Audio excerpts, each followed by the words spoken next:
Hello again, I'm John Turzak, and I'm going to answer the question in this little video lesson as to how to make corned beef and cabbage stuffed rolls with a couple of little flavor things thrown into it. Instead of having regular corned beef and cabbage, which we love, but this is certainly a way to use up your leftover corned beef if you happen to have some. I have a head of savoy cabbage here, and I'm going to start by cutting this primary root out of it, and that's so that I can disengage the leaves. And sometimes you want to disengage them from that side. It's easier than pulling from the root. I have another stuffed cabbage video lesson for you also in the vegetable class, but this one is a little bit more St. Paddy's Day kind of targeted a little bit, but I'd probably have to consider this to be somewhat of a nouvelle version of corned beef and cabbage, if you will. Let's get ourselves about 7 or 8 leaves. And keep in mind, you can patch leaves together. They don't have to be 100% intact when you're making your cabbage rolls. I think I got enough there for our purposes today. I got about 7 or 8, we'll see. I'm going to dump these into boiling salted water that I have right here. It's not going to take long to cook those. That's Savoy cabbage. That's why it's not going to take that long. This is that regular hard green cabbage, if you will. I say hard because Savoy cabbage is much softer in texture and requires less cooking to eat. So while that is blanching, which should only take, I don't know, 3-4 minutes tops, we're going to make the mixture that goes into the corned beef rolls, and we're going to start out with corned beef. Now you can use any kind of corned beef you want. Boiled corned beef, canned corned beef, braised corned beef, whatever it happens to be. I'm going to make some diced corned beef here first. You don't want to make it too big because your rolls themselves, I'm going to make probably a little bit more mixture than I'm going to need because I might want to make some more rolls later besides the ones we're making here. So I'm cutting this up in kind of a small dice.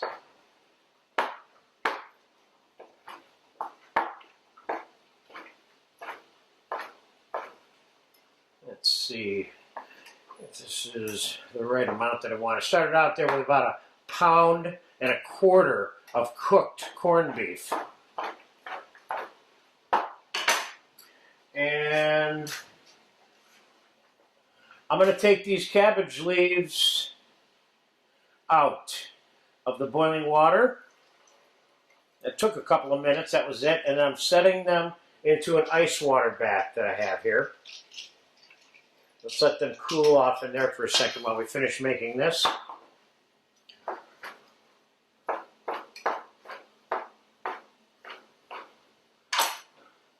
I think I'm going to go with the pound. 1 pound of corned beef for the mixture. I'll put this aside for later munching. So we have 1 pound of corned beef, diced or kind of shredded a little bit. I have some roasted parsnips and carrots and onions, and we're going to cut some of those up. Oh, maybe 1 carrot is all you need, and a 1/2 or 1/4 of a big onion. Because what we don't want to do is we don't want this mixture to end up tasting like everything except the corned beef. So we got a little bit of onion there, about 1/4 cup of diced roasted onion, and we'll end up with about 1/2 cup maybe of the parsnips and carrots. So I'm kind of purposely putting all of some of the traditional corned beef and cabbage things together in this dish, even though this is a slightly unconventional method or way of making and serving this as, quote, corned beef and cabbage, so to speak. All right, so Now I'm going to take one whole egg and put it in there. And I'm going to take about 1 cup, about 3/4 of a cup of plain peeled mashed Idaho potatoes. I'm going to put a little bit of garlic here, about a tablespoon, a little bit of fresh black pepper, and we're going to do carefully not put too much salt, keeping in mind the corned beef has got salt in it already. And let's put about 2 or 3 tablespoons of melted butter in here. And just for fun, let's put a little squeegee of olive oil in there. And let me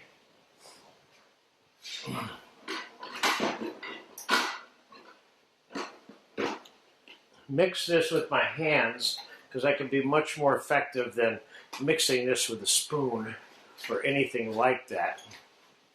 Here.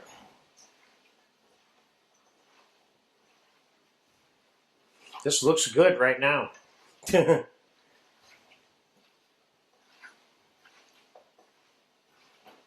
Let's get a taste of that real quick.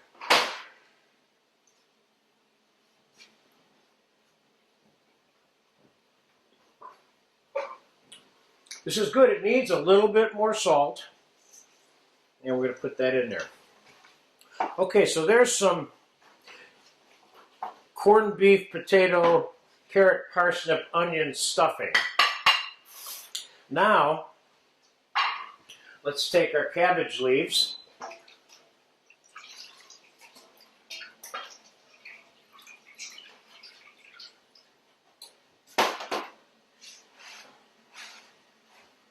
And I'll show you the perfect method for prepping your cabbage leaves after they've been blanched, which is cut this tough little root part out of it.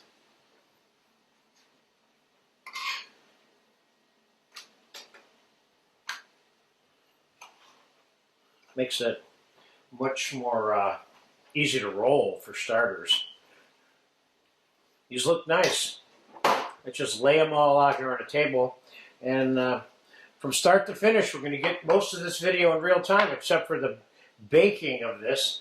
Of course, I'm doing this in 2 steps. I'm making the mix, cooking, trimming the cabbage, and stuffing them and assembling them. And then the only other step is baking them. So what you get to do is you can make this completely in advance, and then just before you're ready to eat, half an hour before you're ready to eat, you can pop them in the oven. Okay, let's get that last leaf there. Okay, so let's take our casserole that we're going to bake it in, and we're going to put a little bit of fresh tomato basil sauce into the casserole on the bottom. And what we're going to do is we're going to stuff our cabbages and roll it in. We're going to put horseradish sauce on top. So let's get to the stuffing part first. Put yourself a nice amount in there. Make them as big or as small as you want. The only difference between using the Savoy cabbage and the regular green cabbage, now you're rolling them up and tucking them in just like so, is that the cabbage, regular green cabbage, takes longer to cook. Let's stuff this one back here.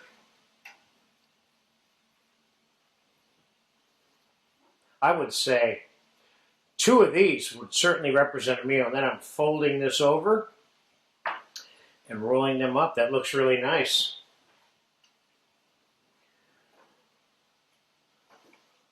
You could probably make, I don't know, 8 to 10 with this amount of stuffing that I have here. We're going to make whatever fits into that casserole, and you're going to make the amount that you want when you make it. We're going to probably put 5 in here. That's it. There's the last 2. I like being able to do these kind of preparations in real time for you so you can see the totality the totality, a complete length of time that it takes to make the dish, assuming you have the items prepped. I got enough for maybe 1.5 to 2 more rolls, depending on how big they are. Of course, you can make these in smaller little pieces of this cabbage and serve them as appetizers. They don't have to be big like this. Okay. Now we've got stuffed rolls.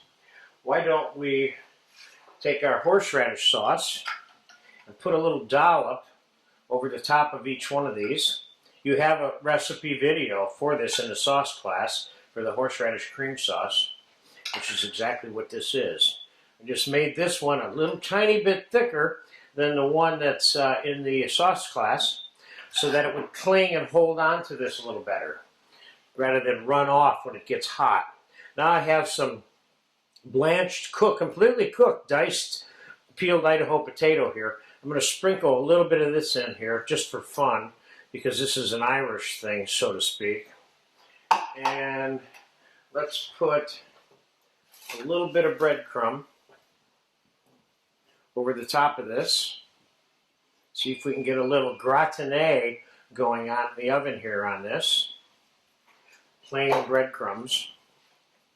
And I'm going to pop this in a 375-degree oven because I want it to brown a little bit. And keep in mind, I don't really have to cook anything here because everything in here is already cooked for the most part.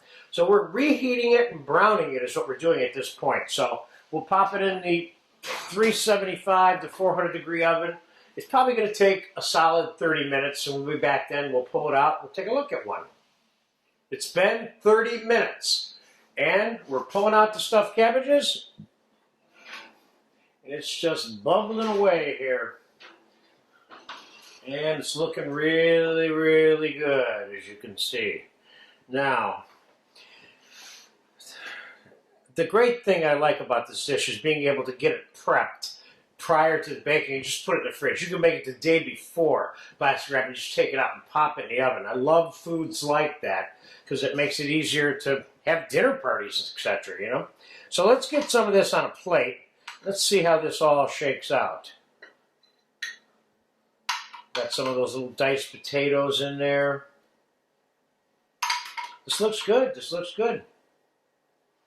Now you could, of course, serve more horseradish sauce on the side here easily. Or I have, as a possible addition, but not, this isn't part of the dish, this is just like the fun part, some freshly made horseradish flavored sour cream. You could certainly put a dollop of this next to this, and that by itself would do the job right there. Of course, you could just put plain sour cream next to this, and it would be great. So there you go. There's a nice kind of a twist on corned beef and cabbage. The big twist is it's rolled up in a savoy cabbage leaf. And savoy cabbage, although they're great and used for many things, traditionally hard green cabbage is used for St. Paddy's Day corned beef cabbage type stuff. But I like this little version. This is a fun thing, and especially if you get tired of eating it one way all the time. So there you have it. Stuffed. Is there a way to redo that a little bit? There you have it. This is about trying to figure out how to end these videos. I know how to open them up because I do well with that, but the ending part I'm not so sure about. I was going to end them a little bit different. So let's just do it like this. The end.